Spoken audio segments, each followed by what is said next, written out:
Hello everyone, welcome you all in my next video lecture. And in this video lecture we are going to discuss about the class 11's microeconomics second chapter, that is a central problem of an economy. Okay, and in this video lecture we are going to discuss about the production possibility curve, which is commonly known as PPC. Okay, so here you can see on the board that what is a PPC. So moving forward, the first thing that is about the definition about the PPC.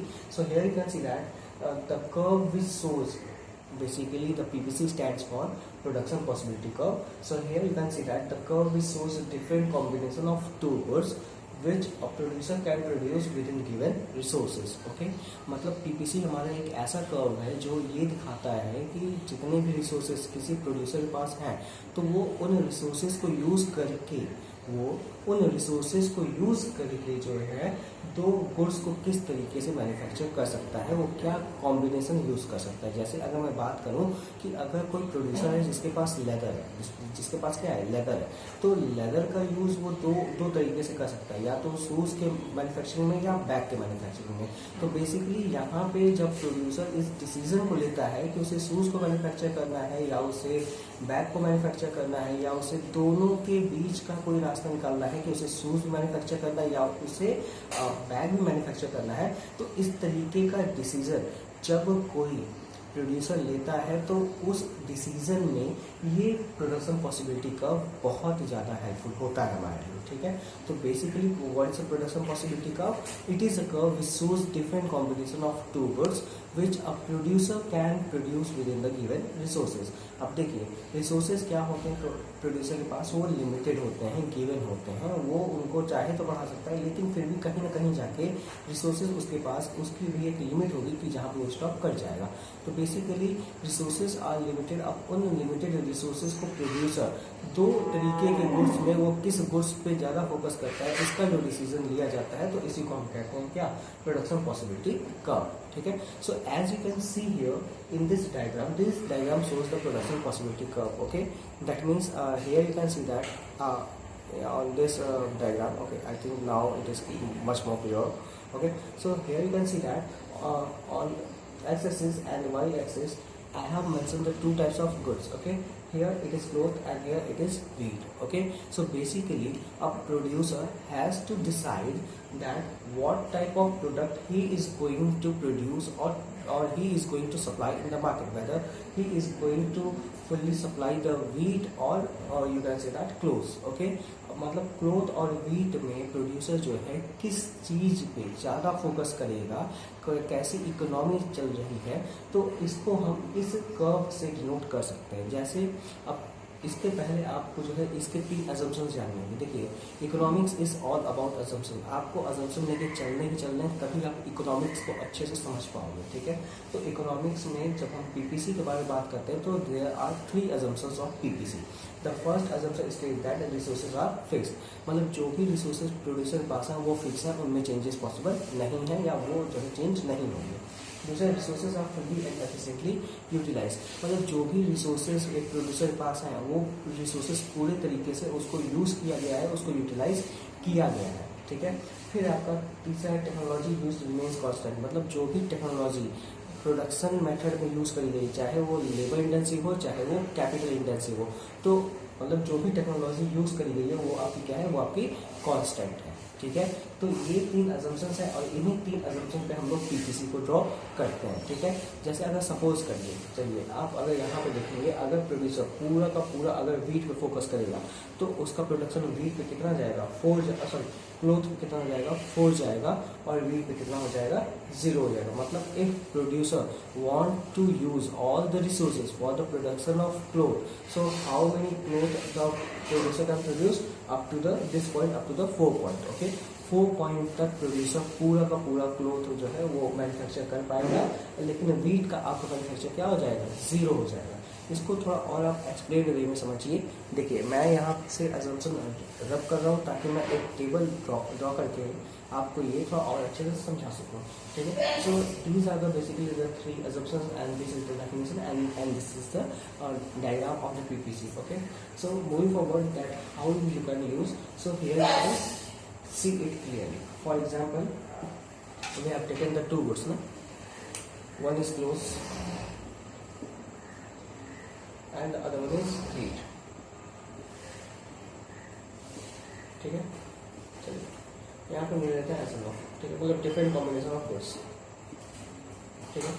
तो 1 2 3 4 5, चलिए अब यहाँ पे देखिए, यहाँ पे मैं numbering कर देता हूँ, मतलब कितनी पॉसिबिलिटीज है। तो 1 2 3 4 5 पॉसिबिलिटीज। चलिए मैं ऐसे मार के चलता हूँ, ठीक है। अब देखिए, अब यहाँ पे प्रोड्यूसर जब पूरा क्लो पे फोकस कर रहा है, मतलब जब प्रोड्यूसर जो है उसके पास जितने भी रिसोर्सेज हैं वो सारे रिसोर्सेज को यूज़ करके वो क्या मैन्युफैक्चर कर रहा है, क्लोथ मैन्युफैक्चर कर रहा है, दैट इज 4, ठीक है। I think that this marker is not working properly, so I'm going to use the different marker for this. Sorry for that. Okay, so देखिए अब क्लोथ अगर वो 4 यूनिट ऑफ क्लोथ मैन्युफैक्चर कर रहा है तो वीट का प्रोडक्शन कितना है, वीट का प्रोडक्शन आपका 0 हो जा रहा है, ठीक है। लेकिन जैसे ही प्रोड्यूसर जो है 4 से 3 पे आएगा, ठीक है, 4 से 3 पे आएगा, तो 3 पे आएगा तो समझिए 3 पे आएगा तो क्या होगा, नीचे से उसका प्रोडक्शन जो है घट जाएगा और ऊपर उसका प्रोडक्शन बढ़ जाएगा, ठीक है। कुछ इस तरीके से आपका ग्राफ मैच करेगा, मतलब क्लोथ इसमें 3 घटाएगा, वीट इसका 10 बढ़ेगा, ठीक है। फिर इसने क्लोथ को 2 किया, तो यहाँ पे देखिए अब जैसे जैसे ये जो है क्लोथ के प्रोडक्शन को घटाते जाएगा वैसे वैसे आपका जो वीट का प्रोडक्शन है क्या होगा, बढ़ते जाएगा, ठीक है। तो जैसे ही इसने क्लोथ के प्रोडक्शन को 2 किया तो वैसे ही इसका प्रोडक्शन आपका वीट का कितना हो गया, 20 हो गया, ठीक है। जैसे इसने 1 किया वैसे ही आपका 30 हो गया, और जैसे ही इसने देखिए आप देखते रहिए, ठीक है। देखिए मैं यहाँ पे डिफरेंट कॉम्बिनेशन ऑफ गुड्स को भी मैच कर रहा हूँ, ठीक है। देखिए ये शायद थोड़ा सा आपको ग्राफ अब तो मार्क नहीं बन रहा है, लेकिन ऐसे ही कुछ बनेगा, ठीक है। जैसे कि मैं इसको A पॉइंट ले लूँ, इसको मैं B ले लूँ, इसे C ले लूँ, इसे D ले लूँ और इसे मैं पॉइंट C ले लूँ, ठीक है। तो पॉइंट A पे क्या था, पॉइंट A पे पूरा का पूरा जो फोकस था प्रोड्यूसर का वो था और प्रोडक्शन ऑफ क्लोथ। तो क्लोथ का प्रोडक्शन कर रहा है तो वीट का प्रोडक्शन 0 है। दूसरे केस में देखिए दूसरा कॉम्बिनेशन जब प्रोड्यूसर ने यूज़ किया उसने क्लोथ को थोड़ा सा सेक्रीफाइस किया, तो क्लोथ के प्रोडक्शन को सेक्रीफाइस किया, तो गेन किसको किया, वीट को किया, ठीक है।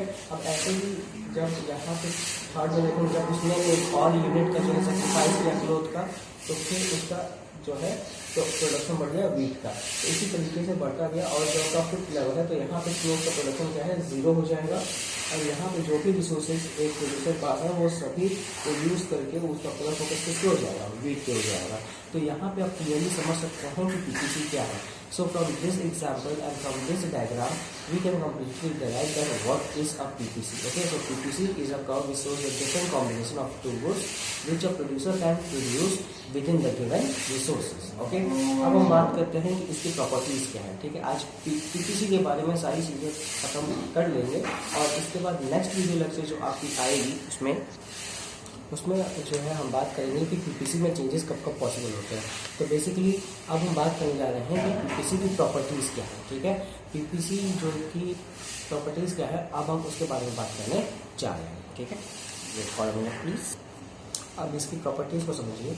इसकी पहली प्रॉपर्टी है आपकी कि इट ऑलवेज स्लोप्स डाउनवर्ड, ठीक है। आपका जो पीपीसी है वो हमेशा स्लोप डाउनवर्ड करता है, मतलब ऊपर से हमेशा नीचे की तरफ आता है, ठीक है। It always slopes downward. दूसरा क्या है, it moves from left to right. PPC आपका जो है वो जो है कैसे मूव करता है, आपके लेफ्ट से कहाँ मूव कर रहा है, राइट से, मतलब आपके वाई एक्सिस से कहाँ मूव कर रहा है, आपके वाई एक्सिस से मूव कर रहा है एक्स एक्सिस की तरफ। So it moves from left to right, ठीक है।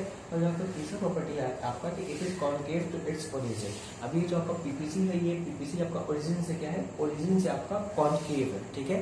ये जो शेप आता है फिजिक्स में आपने पढ़ा होगा concave convex. So basically PPC क्या होता है, PPC is concave to its origin, ठीक है। अब यहाँ पे इसके रीजंस भी हैं, मतलब इसका रीजन भी है कि जो पीपीसी हमारा है वो हमेशा डाउनवर्ड क्यों स्लोप करता है, ठीक है। ये हमेशा कॉन्केव क्यों होता है, ठीक है। बेसिकली पीपीसी हमारा जो है वो कॉन्वेक्स भी हो सकता है, वो एक स्ट्रेट लाइन भी हो सकता है, समझिएगा बात को, ठीक है। पीपीसी आपका ऐसे भी हो सकता है, मतलब this can also be the PPC, ठीक है। ये भी आपका पीपीसी हो सकता है लेकिन ये आपके कोर्स में नहीं है, ठीक है। बेसिकली इस तरीके का जो पीपीसी होता है जो आपका स्ट्रेट लाइन होता है, तो उसमें जो रेशियो चेंज होता है, रेशियो चेंज मतलब कि जो y से आप x पे आते हो, तो मतलब जितना आप x कमोडिटी सेक्रीफाइस करते हो उतना ही आप y कमोडिटी गेन करते हो। तो इसलिए यहाँ पे ये पीपीसी स्ट्रेट लाइन बन जाती है, ठीक है। कॉन्वेक्स भी हो सकता है, लेकिन उसके बारे में बाद में बात करेंगे, पहले हम अपने टॉपिक पे बात करते हैं, ठीक है। देखिए, जब हम लोग प्रॉपर्टीज़ की बात कर रहे हैं तो यहाँ पे हमें जो है अब समझना चाहिए कि हमारी जो ये प्रॉपर्टीज़ हैं, तो कितनी प्रॉपर्टीज़ हैं, 3 प्रॉपर्टीज़ हैं, ठीक है। पहला, इट ऑलवेज स्लोप्स डाउनवर्ड, मतलब ये हमेशा ऊपर से नीचे की तरफ आता है। और दूसरा है it move from left to right, हमेशा ये लेफ्ट से राइट की तरफ मूव करता है। और तीसरा हमारा जो है कि it is concave to its origin. अब जब बात कर रहे हैं कि कनकेव टू इट्स ओरिजिन, तो मतलब ये किसकी वजह से होता है, तो ये होता है आपका MRT की वजह से। तो MRT क्या होता है, marginal rate of transformation. MRT, अब समझिए कि MRT का जो एक्सप्लेन मीनिंग होता है वो होता है the rate at which a commodity X, ठीक है, या कमोडिटी Y हम ले सकते हैं, मतलब हम क्लोथ अज्यूम कर लेते हैं वहाँ पे कि the commodity of cloth is sacrifice to increase the production of commodity of wheat. मतलब जिस रेट से हम एक कमोडिटी को सेक्रीफाइस करेंगे, जैसे कि हम किसको सेक्रीफाइस कर रहे हैं, क्लोथ को सेक्रीफाइस कर रहे हैं, और वीट को हम गेन कर रहे हैं, तो इस सेक्रीफाइसिंग और गेनिंग रेशियो को हम क्या कहते हैं, इस सेक्रीफाइसिंग और गेनिंग रेशियो को हम कहते हैं मार्जिनल रेट ऑफ ट्रांसफॉर्मेशन, ठीक है। So in this lecture I am going to cover only this much. In next week video lecture we will see regarding the movement of the production possibility curve. Okay, so till then, stay home, stay safe, God bless you.